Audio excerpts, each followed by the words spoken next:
Guys, now this saga, what happened the last 2 years, I mean, 3 years now, Whitemoney said his fight with Pere.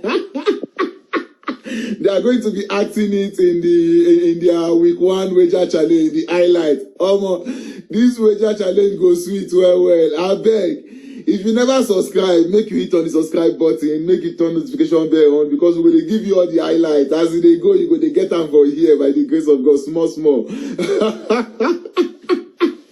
That fight was very funny that day. That fight, in fact, the actor and everybody is just laughing and